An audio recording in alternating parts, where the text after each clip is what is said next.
Since I am the odd one out in this prestigious gathering, I will allow myself a few comments that will be slightly different from what I heard. I am not a multilateral. I am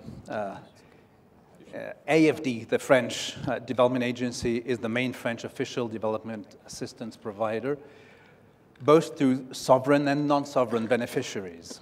And Mr. Dasgupta just mentioned the importance of decentralization and the importance of the possibility to fund decentralized governments directly. This is what we've been doing for quite a number of years. I don't know of any other bilateral or multilateral that has the capacity to provide a loan to a municipality in sub-Saharan Africa, like Ouagadougou or Dakar, without the guarantee of the central government. This is something in which we have been fairly innovative. I have to give you a few figures about AFD since I suspect that most of you haven't heard of us. So AFD, in a few figures, annual commitments amount to over 7 billion euros, out of which 5 million are official development assistance, strictly speaking. Of course, the bulk of the French taxpayers' money goes to sub-Saharan Africa, but we have been operating in emerging countries for some years now, and emerging countries are a significant part of our loan business. What makes AFD rather special in the club of ODA providers is the very early emphasis put on operations aiming at preserving global public goods and at addressing the challenges of climate change. And this is basically what our strategy in emerging countries is all about, especially in this country, in India, China, Indonesia, and Mexico. Our priorities in emerging countries, particularly in Asia, are threefold. Firstly, support to Asian countries in coping with climate change mitigation and adaptation. Secondly, promote sustainable urban development. And thirdly, promote sustainable management of natural resources. Nothing new. Sector-wise, the projects or programs that we finance mainly focus on 4 sectors: energy efficiency, renewable energy, mass public transport, and natural resource management and biodiversity conservation. As you can see, sustainable development has become the hallmark of our global strategy, and fighting against climate change assumes a tremendous importance, as again, a few figures show. From 2009 to 2011, AFD has allocated 7 billion euros to projects or budget support programs that have a co-benefit for the fight against climate change. And for that same period of time, our commitments represent around 10% of international public climate finance extended to developing countries, whereas France's is only 4% of global ODA. So our climate change policy is, for us, very important and is based on 3 pillars. One is the systematic measurement of carbon footprint in all projects since 2007.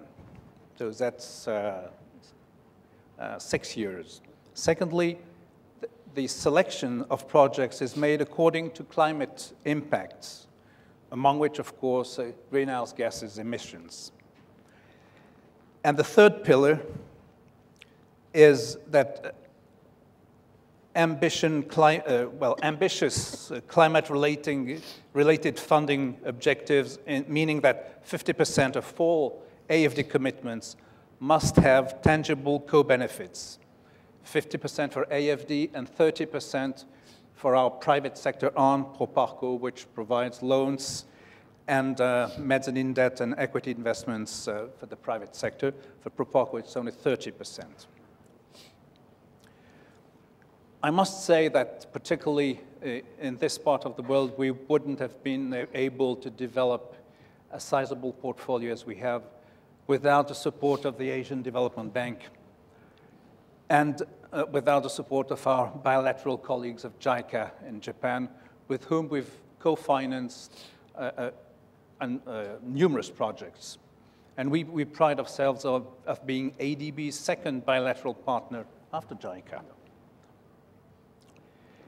More surprisingly, I have to mention the very fruitful cooperation with our British colleagues of DFID, who have trusted us with a fair amount of grant money delegated to AFD to finance feasibility studies, training services, and technical assistance focused on renewable energy in Indonesia.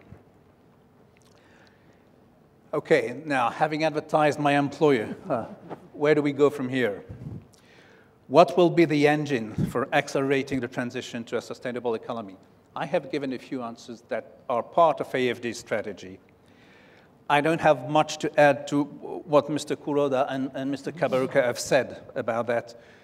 But, however unsatisfactory the outcome of the Rio +20 Earth Summit was, it does set the stage for designing the future of our common development model.